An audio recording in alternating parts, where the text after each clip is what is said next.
देव भगवान की जय, गौ माता की जय, सत्य सनातन धर्म की जय। जय जय श्री राधे, जय जय श्री राधे, जय जय श्री राधे। निताई गौर हरि बोल।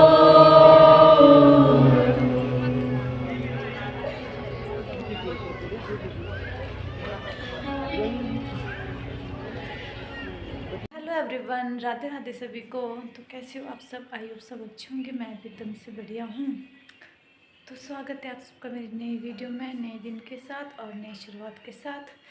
वीडियो की शुरुआत हो रही है 11:15 बजे से। तो गाइज हम हो चुके हैं रेडी कथा में जाने के लिए और हम थोड़ी देर में जाएंगे कथा में। सो गाइज आप लोग भी ज़रूर कथा सुनने आइए पांवटा साहिब में।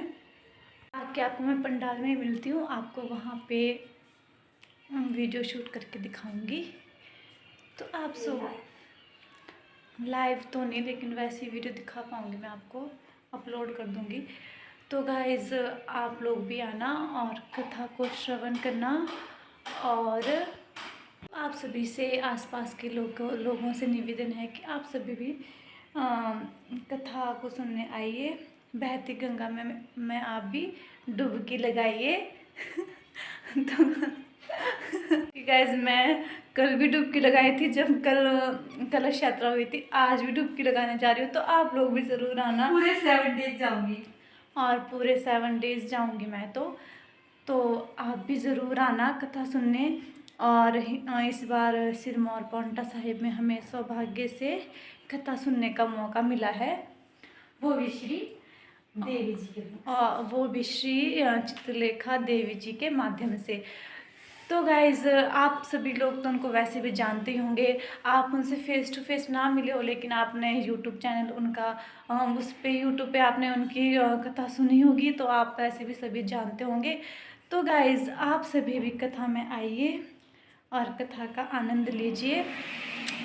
और सभी को राधे राधे। मिलते हैं पंडाल, और सभी को मेरी तरफ से राधे राधे। मिलते हैं आपको पंडाल में, और कमेंट में ज़रूर राधे राधे लिखना। बाय बाय, मिलते हैं आपको पंडाल में।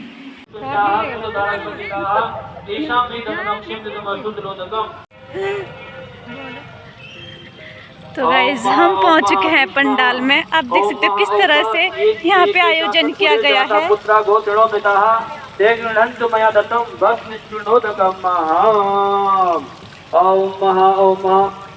विष्णु तर्पण करना, पितरों का ध्यान करते हुए।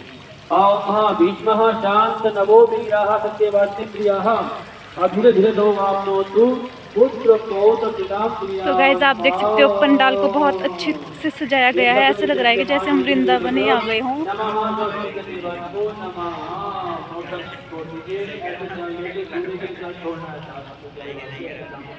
तो गाइज हम सच में ही वृंदावन आ गए हैं, ऐसे महसूस हो रहा है।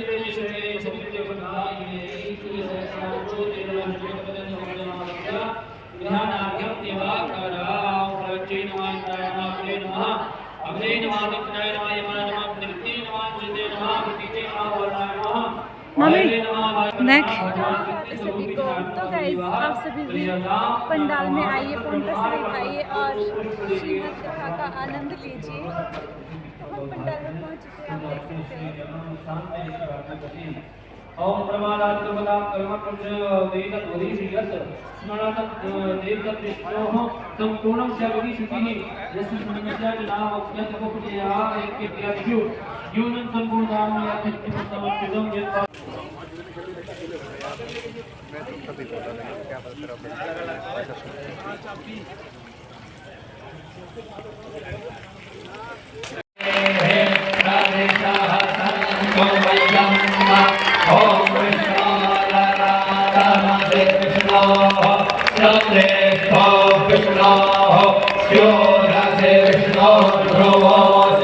वैष्णवमति विष्णवे ओम अग्रदेवता देवता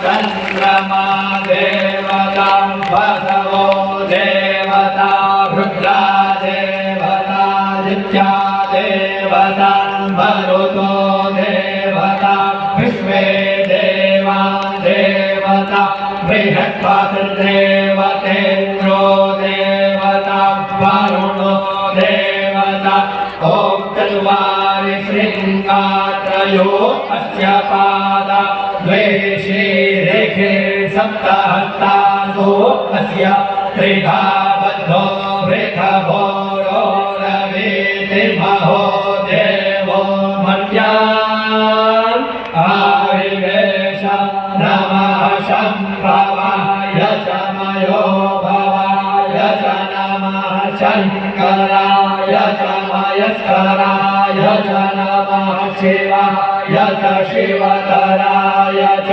हरितिर्यौरदितिरन्तरिक्षमदितिर्माता सपिता सपुत्रः विश्वे देवा हरितिः पञ्चजना हरितिर्जातमदितिर्जनित्वं दीर्घायुत्वाय बलाय वर्चसे सुप्रजात्वाय सहस्रागो जीव शरदः शतं यो शान्तिरन्तरिक्षभु शान्तिः पृथिवी शान्तिरापः शान्तिरौषधयः शान्तिर्वनस्पतयः शान्तिर्विश्वे देवाः शान्तिर्ब्रह्म शान्तिः सर्वतो शान्तिः शान्तिरेव शान्तिः सामा शान्तिरेधि ॐ शान्ति शान्ति शान्ति सुशान्तिर्भवतु श्रीरस्तु कल्याणमस्तु शुभं भूयात्।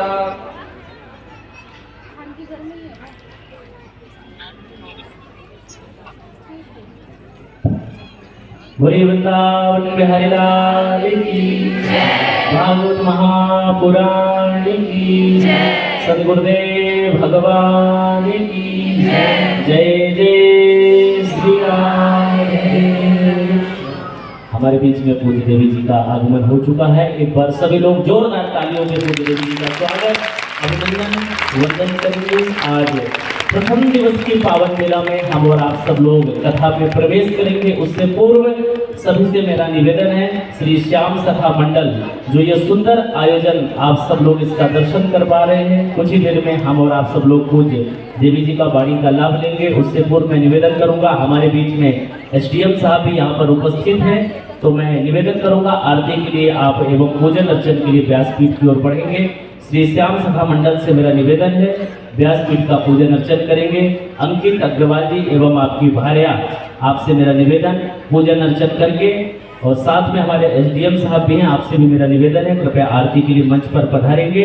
और जो लोग यहाँ पर पंडाल में उपस्थित हैं, आप सभी से मेरा निवेदन, जो लोग बाहर खड़े हैं कृपया आप सब लोग अंदर आकर के अपने अपने स्थान पर खड़े हो जाएं और बड़े भाव से मंगलमय आरती का दर्शन करें। सभी से मेरा निवेदन, जो लोग गेट पर खड़े हैं उनसे भी मेरा पुनः निवेदन है कि आप सब लोग कृपया कथा पंडाल में अंदर प्रवेश करें। और आज प्रथम दिवस की पावन बेला में पूज्य देवी जी के पावन सानिध्य में हम और आप सब लोग कुछ ही देर में कथा का रसपान करेंगे। एक बार जोरदार ताली बजा करके पुनः पूज्य देवी जी का स्वागत अभिनंदन करेंगे। यजमान परिवार के द्वारा एवं श्याम सखा मंडल के द्वारा अंकित अग्रवाल जी के द्वारा पूज्य देवी जी का पूजन अर्चन संपन्न हुआ, व्यासपीठ का पूजन अर्चन संपन्न हुआ। आइए सभी से मेरा निवेदन है, सभी लोग आरती के लिए अपने अपने स्थान पर खड़े हो जाएं।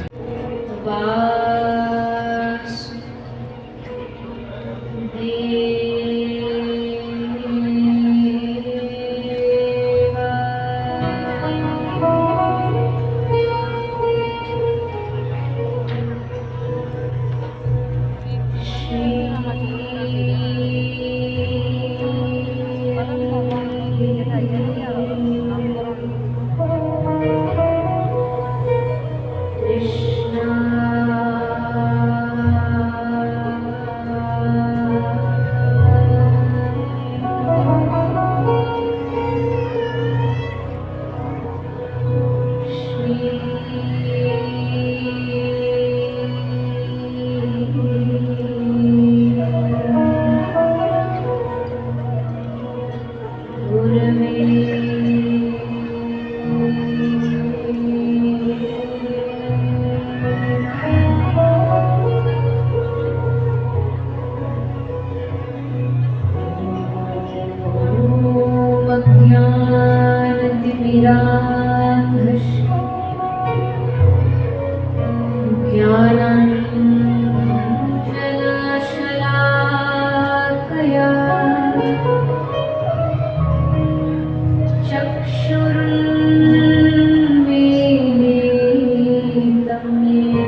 पोंटा साहिब हिमाचल की इस पवित्र भूमि पर आप हम सभी भगवान की इस सुंदर कथा का श्रवण करने के लिए उपस्थित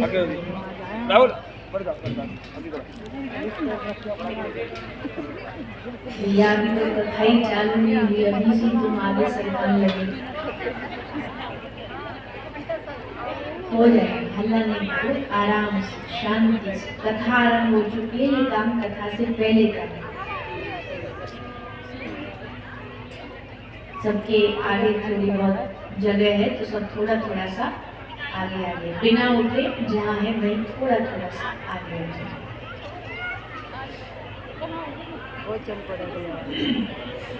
और मौन, एकदम मौन शांति के साथ। बड़े आनंद का विषय है। या तो हम अपने महीने भी हिमाचल आए थे और इस महीने में फिर हिमाचल आकर के कथा करने का, या ये कह लीजिए कि आप सबका प्रेम, कहते हैं ना, ये कहावत है कि पूत के पांव इसमें नजर आ जाते हैं, पालने में नजर आ जाते हैं। मतलब उनका अनुभव पता लग जाता है कि भैया बच्चा शैतान बनेगा, ये शांत रहेगा, उद्यमी बनेगा। तो वैसे ही भगवान की कृपा से वक्ताओं को भी ये थोड़ी थोड़ी सी पहचानने की आदत पड़ गई है कि कथा के पहले दिन जो पहला नाम संकीर्तन होता है उसमें श्रोता किस भाव से गा रहा है, संकीर्तन कर रहा है, उसी से पता लग जाता है कि श्रोता कैसे। तो हम पहले संकीर्तन में आप सबने जिस भाव से गाया, तालियों की सेवा करी, हम ये कह सकते हैं कि हमारे आने वाले 7 दिन भागवत के बड़े आनंद में बीतने वाले। आपके तो होंगे ही होंगे, पर हम भी यही आशा रखते हैं कि सुनने वाले बड़े उत्साहित हों, भावुक हों। तो हमें आशा है कि आगे आने वाले 7 दिन आपके लिए, हमारे लिए आनंद लेकर के आएंगे। और इतनी सुंदर भूमि है। एक तो हमें आने से पहले ही कुछ वैष्णव हमसे कल मिलने आए तो उन्होंने बताया, वो उसी कहीं आसपास क्षेत्र के थे, कि हम ब्रज के आराधक हैं, ब्रज की पूजा पद्धति से चलते हैं। तो ब्रज में सबसे महत्वपूर्ण क्या है? 2-3 चीजें हैं वैसे तो, पर उसमें एक जो विशेष महत्वपूर्ण है वो वृंदावन में, ब्रज में श्री यमुना महारानी। तो वो यमुना महारानी भी यहीं से बह रही हैं और बड़े ही शुद्ध रूप में बह रही है, क्योंकि आगे जाके तो थोड़ा मैं घर आ जाऊंगी, पर हमसे फिर बोला कि आप जरूर जाना, वहाँ दर्शन करके आना, स्नान हो सके स्नान करके आना।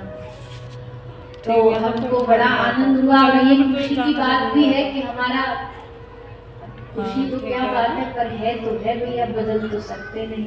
इस कथा के बीच में हमारा जन्मदिन भी आने वाला है। एक बात और मैं बता देती अभी ये भूमि, ठीक ठीक। इस भूमि पर आराम से सबसे बैठिए। ज्यादा जो गीजर बंद कर समय दो। बिताया गुरु गोविंद सिंह जी। ठीक है। कोरियर हम में अगर आया? गलत नहीं हो तो, हमारी इंफॉर्मेशन अगर चूक ना हो तो।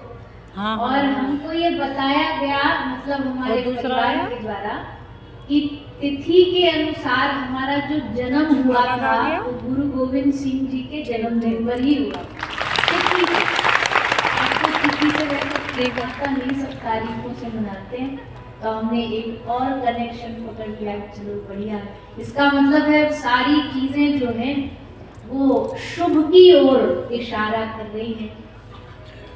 इतना सुंदर सामने गुरुद्वारा है।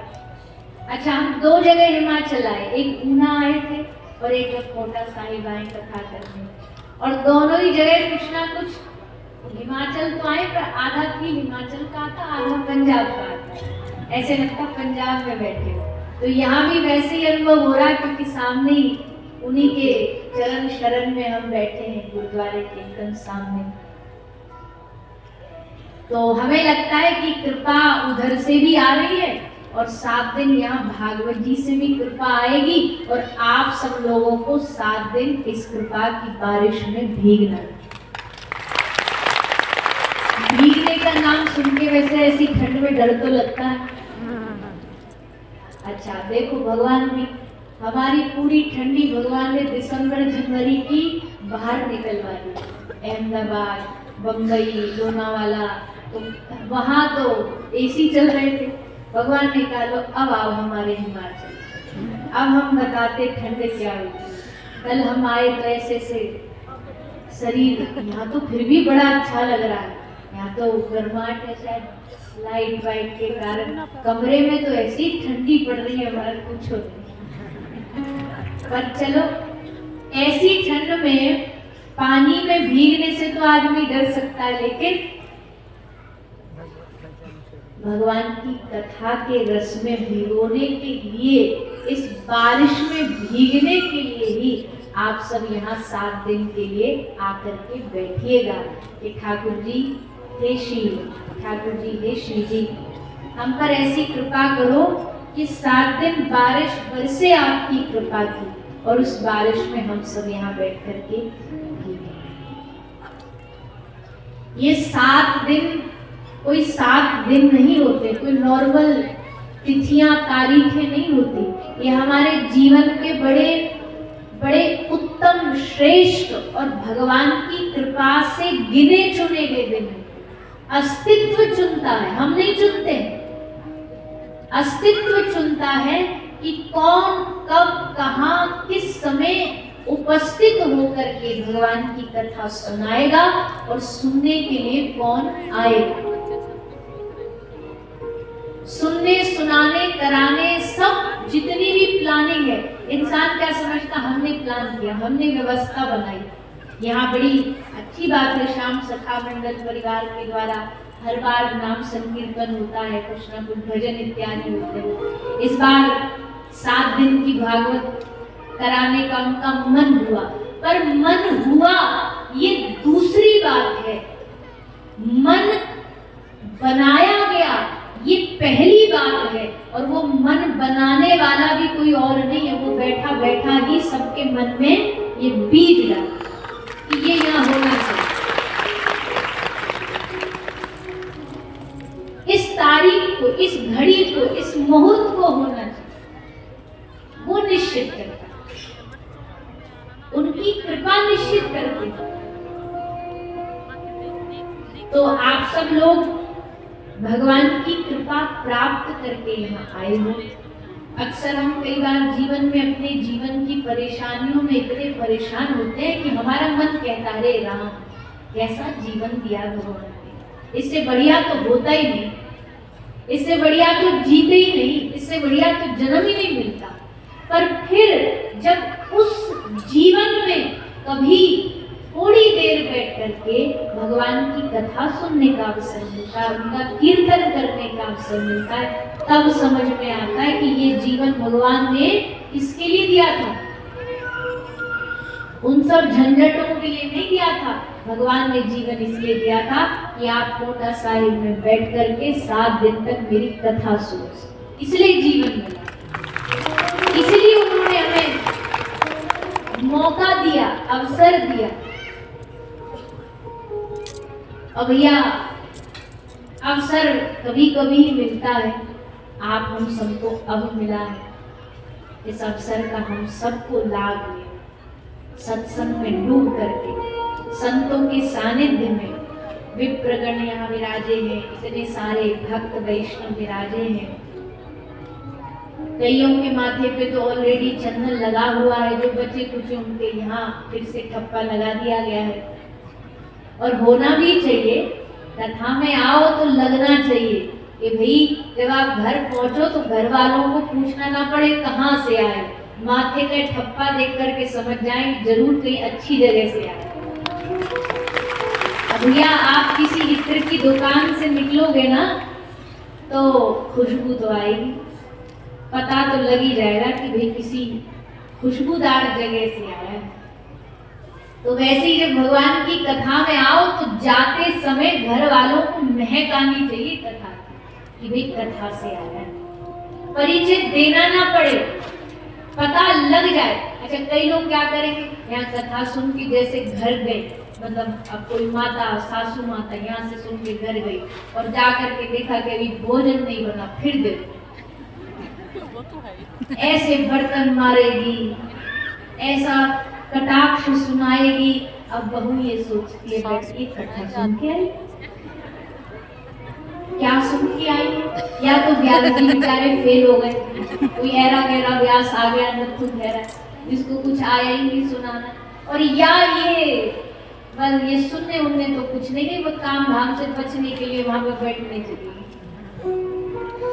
तो अब जब वहां जाकर के ये अनुभव से ना पहचान पाए कि ये कथा सुन करके आया तो फिर क्या तो खुशबू पता देती है कि आप किस जगह से आए।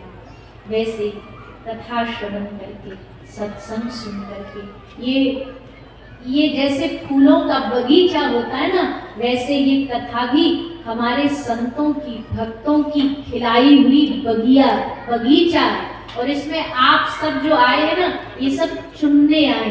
क्या चुनने आए? यहाँ भगवत प्रेम रूपी पुष्प चुनने आए, और ये चुन कर के घर लेकर के जाएंगे और उसकी खुशबू हमें छुएगी तो पूरा जीवन और पूरा हमारा घर महक। इसी भाव से सुनिएगा, इसी भाव से इस कथा से जुड़िएगा। अब तक आपने खूब नाम संकीर्तन किया, खूब भजन संध्या हुई। अब ये जो भागवत आप सबके इस पोंटा साहिब में भी पहले भी होंगी, पर जो यहाँ समिति के द्वारा कराई जा रही है, तो उसके द्वारा, उस भागवत के द्वारा हृदय में कृष्ण प्रेम का बीज बोना, ये लक्ष्य लेकर के कथा सुनो। ये सद्गुरुओं की भूमि है।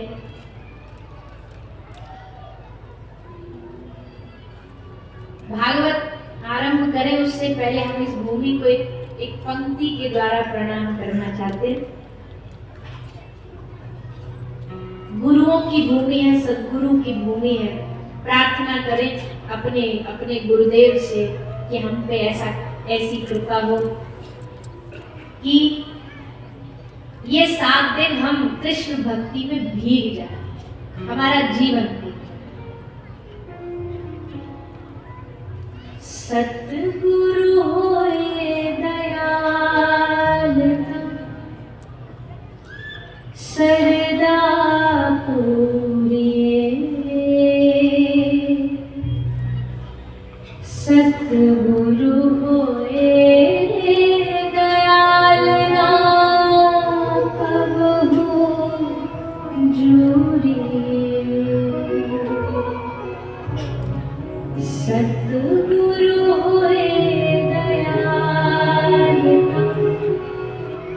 सरदा पूरिए,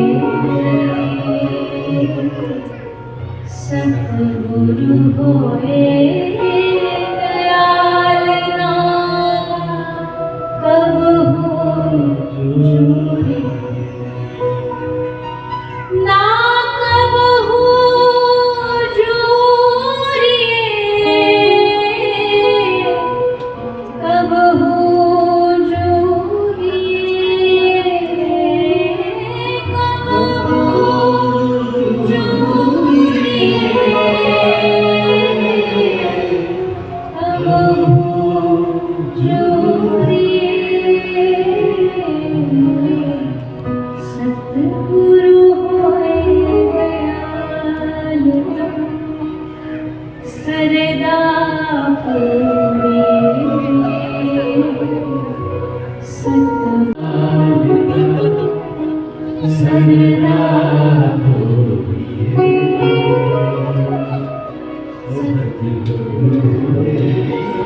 जाए तो क्या नहीं हो सकता।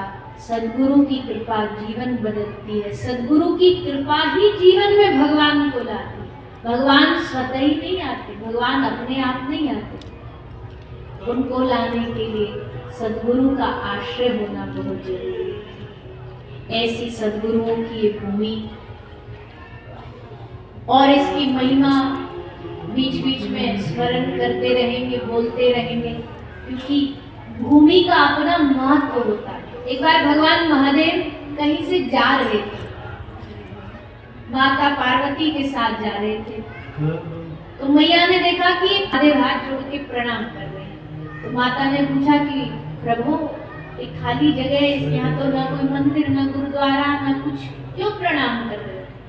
महादेव ने कहा कि इस जगह को हम इसलिए प्रणाम कर रहे हैं देवी, क्योंकि इस भूमि पे आज से 1000 साल पहले भगवान की भागवत कथा गाई गई थी, इसलिए इस भूमि को हम प्रणाम करते हैं। अच्छा, वो भूमि 1000 साल पहले गाई गई, अब भी उसका तत्व परिणाम इस धरती मिट्टी में है? हाँ बिल्कुल है। ठीक है, आगे बढ़े तो फिर एक खाली जगह मिली, फिर महादेव ने उसको प्रणाम किया। जैसे प्रणाम किया तो माता पार्वती जी ने पूछा, अच्छा प्रभु, यहाँ भी 1000 साल पहले कथा हो चुकी है क्या? बोले ना। बोले फिर इसको क्यों प्रणाम कर रहे हो?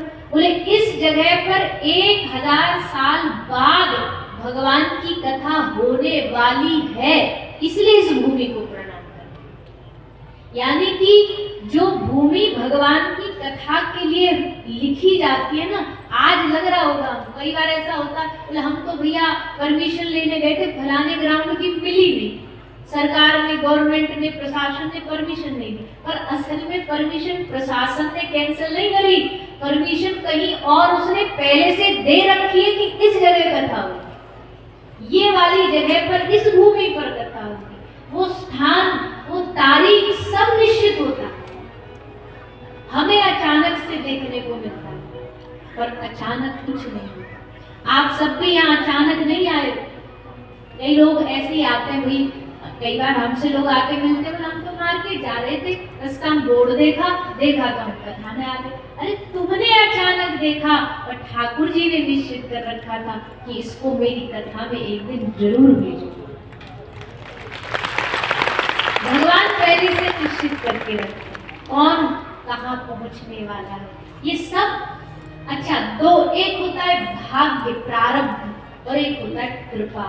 भैया भगवान की दुनिया में जितनी भी चीज हमें मिल रही है ना, पुत्र पुत्रादि, नाम, शोहरत, ये सब भाग्य से मिल रहा है, हमारे कर्मों के फल से, भाग्य से प्राप्त हो रहा है।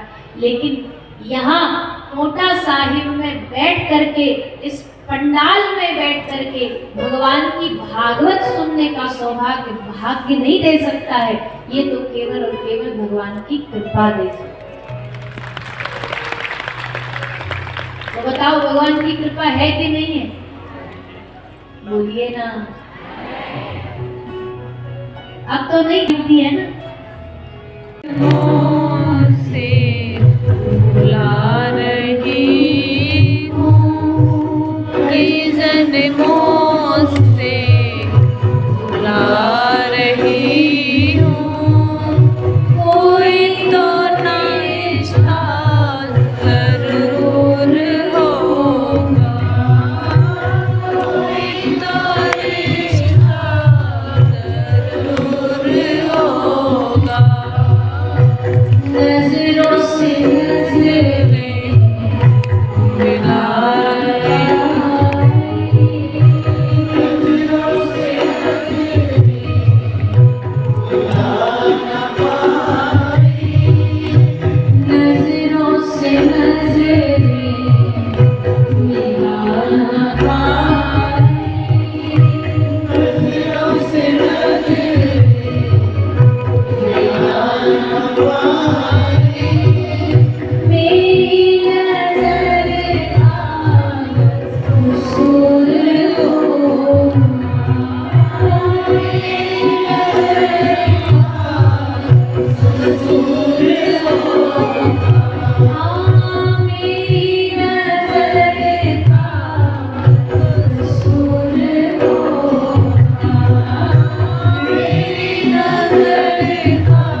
रिश्ता ना होता ठाकुर जी से तो आज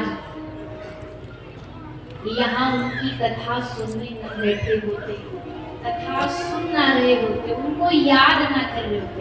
बताओ दुनिया में हम बिना किसी के रिश्ते किसी को याद करते हैं? कभी आपने बैठ करके ऐसी कभी कोरिया के प्रेसिडेंट को याद किया कि भाई बड़ी याद आ रही है? कभी किसी को मुल्क के किसी व्यक्ति को, किसी दुनिया के कोने में किसी व्यक्ति को हम थोड़ी ना याद करते। किनको याद करते? जिनसे रिश्ता होता है।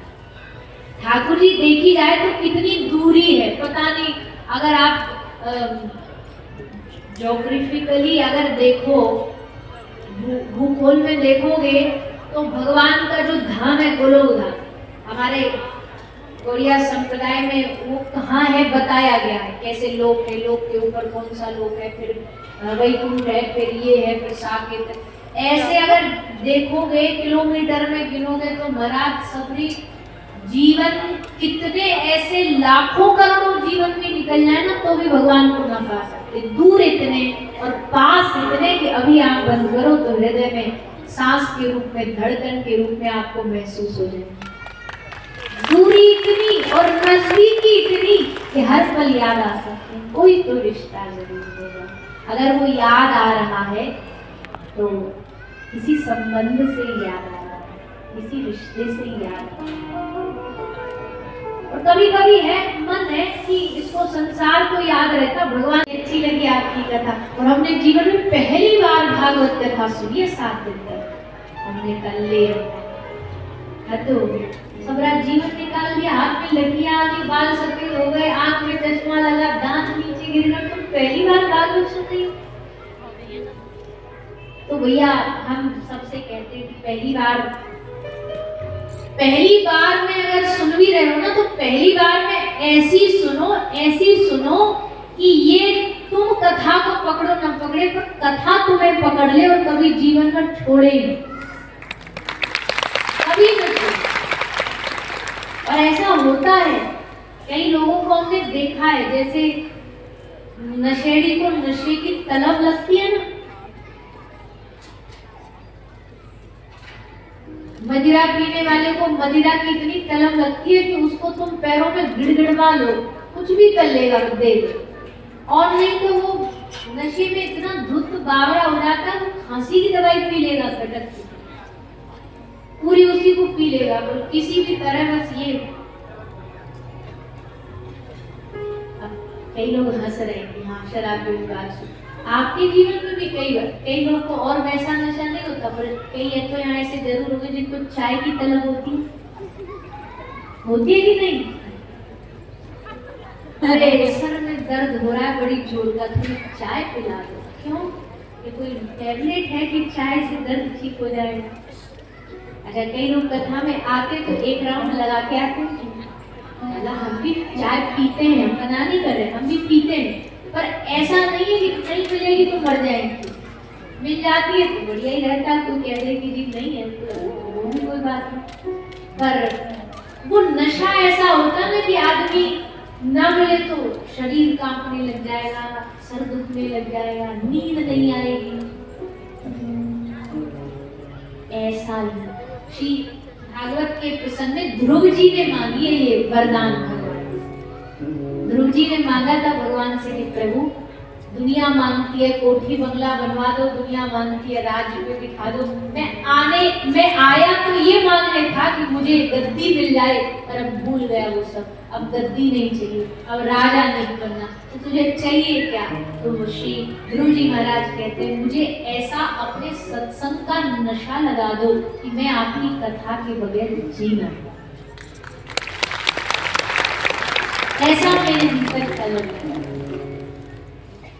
ऐसी भगवान की कथा, तो ऐसी कथा को आप हम सब बड़े भाव आनंद रस के साथ शान करते हुए, डुबकी लगाते हुए 7 दिन ये कथा का रसपान करेंगे, इसका आनंद प्राप्त करेंगे। आइए भागवत जी के महात्म्य में सब प्रवेश करें। सब लोग हाथ जोड़ लेंगे, तो सभी हाथ जोड़ करते हैं। तो सबसे पहले भगवान को 3 गुणों के द्वारा उनका परिचय कराया जाता है। कौन से गुण? सच्चिदानंद रूपाय। सब सुनिए ध्यान से, सत्य चित आनंद। सच्चिदानंद भगवान का ये गुण है। जैसे किसी का गुण, किसी में गुण होते, किसी में दुर्गुण। ये कौन है? बड़े दयालु। ये कौन है? बड़े ईमानदार। ये कौन है? बड़े निर्दयी। ये गुण से दुर्गुण से आदमी की पहचान होती है। कई लोग ऐसे होते हैं स्वरूप से सुंदर होते हैं, स्वभाव से एकदम बुरे होते हैं, और कई स्वभाव से एकदम बुरे रहेंगे, स्वरूप से सुंदर। कोई स्वरूप से बुरा होगा, स्वभाव से एकदम सुंदर। ठाकुर जी को कैसे पहचानोगे? बोले भगवान का सबसे पहला गुण सत्य। सत्य कौन है? सत्य का लक्षण होता है कि जिसको कभी दुनिया में कोई मिटा ना सके, कोई खत्म ना कर सके, जिसका कभी अंत ना हो। आद सच, जुगाद सच।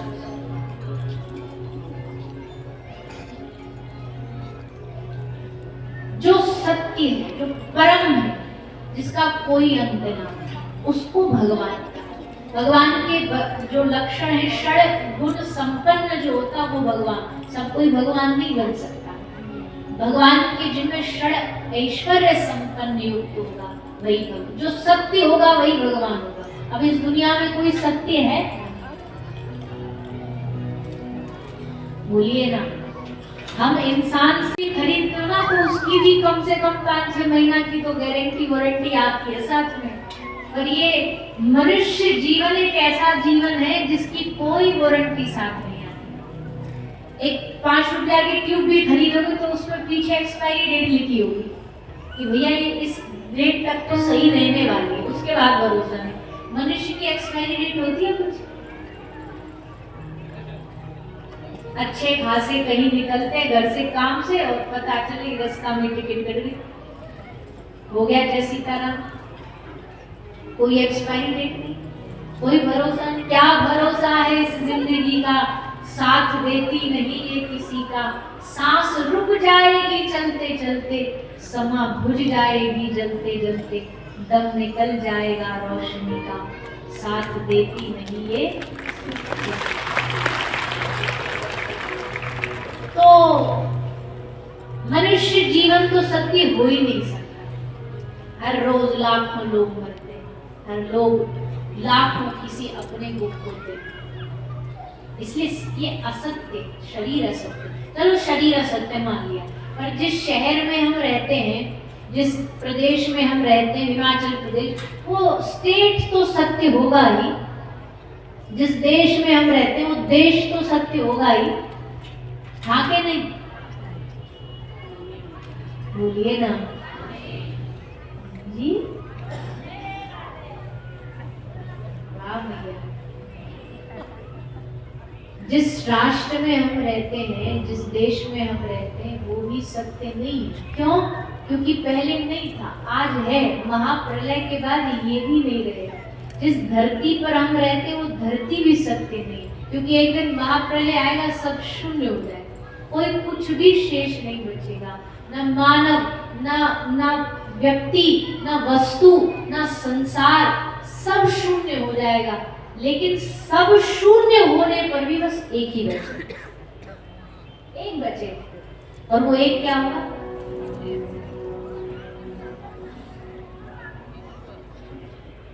भगवान और भगवान का नाम। इसलिए कहते हैं राम नाम सत्य। दुनिया में एक ही चीज सत्य है, एक ही चीज है जो पक्की गारंटी वारंटी से कि कभी नहीं घटेगी। बाकी ना हर चीज बदलने वाली है, हर सेकंड बदलता है। संसार हर सेकंड बदल रहा है। कैसे? पिछले सेकंड में जो हमारा जीवन था आज वो नहीं, क्योंकि हम एक सेकंड और पुराने हो, एक घंटे बाद हम और बदल जाए, हम और पुराने हो। ऐसे करते करते जीवन हर क्षण बदलाव का नाम ही जीवन है। एक चीज नहीं बदलती, भगवान। भगवान और भगवान का नाम था, भगवान का नाम है। और जब कुछ भी नहीं रहेगा तब भी बचेगा तो भगवान का नाम बचेगा, केवल भगवान। इसलिए भगवान को सत्य कहते। भागवत जी की शुरुआत ही देखो, प्रारंभ का शब्द ही है सत्य चिद आनंद। सत्य, चैतन्य, भगवान चैतन्य स्वरूप में घट घट में विराजे। और तीसरा भगवान का गुण है आनंद। आनंद क्यों? क्योंकि संसार में सब जगह सब कुछ मिलता है। आनंद ले रहे हैं, पता चले कल से VIP पेमेंट खा ली। आप भी बोलो, किशोरी जी तो आपकी भी है, सबकी है। दया करो प्यारे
श्याम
ये खड़ा हो नाचने का देख के कौन खड़ा हो रहा है। जब बच्चे नहीं वो क्लास में देखते हैं कि मैडम के आंसर पे हाथ किसने उठाया तब हम उठाएंगे।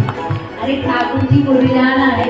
दुनिया में बड़े नाचते फिरते, दुनिया की शादी में बड़े ठुमके लगाते और ठाकुर जी के मैंने संकोच शर्म के मारे बैठे बैठे शादी लगाने। ठाकुर जी को भी जाना, श्री जी को भी जाना, आपसे भी जाओ ना, गाओ सभी। श्याम चंदा है श्यामा चकोरी, बड़ी सुंदर है दोनों की जोड़ी। है श्यामा चकोरी, बड़ी सुंदर है दोनों की जोड़ी।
दोनों की जोड़ी।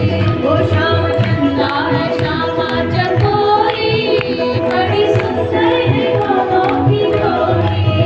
श्याम सुंदर है श्यामा चकोरी, बड़ी सुंदर है दोनों की जोड़ी। वो बड़ी सुंदर है दोनों की जोड़ी, बड़ी सुंदर है दोनों की जोड़ी। वो बड़ी सुंदर है दोनों की जोड़ी, बड़ी सुंदर है दोनों की जोड़ी। वो बड़ी सुंदर है दोनों की जोड़ी, बड़ी सुंदर है दोनों की जोड़ी। बोले श्री श्याम सुंदर भगवान की जय।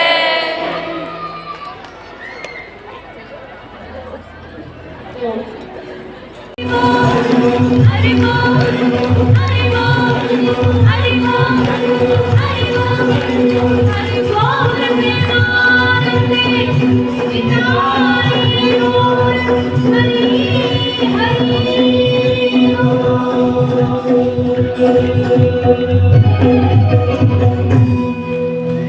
बोले हरि नाम संकीर्तन की जय। आइए सभी दो बार हाथ उठाकर हरे कृष्ण नाम का जाप करेंगे। हरे कृष्णा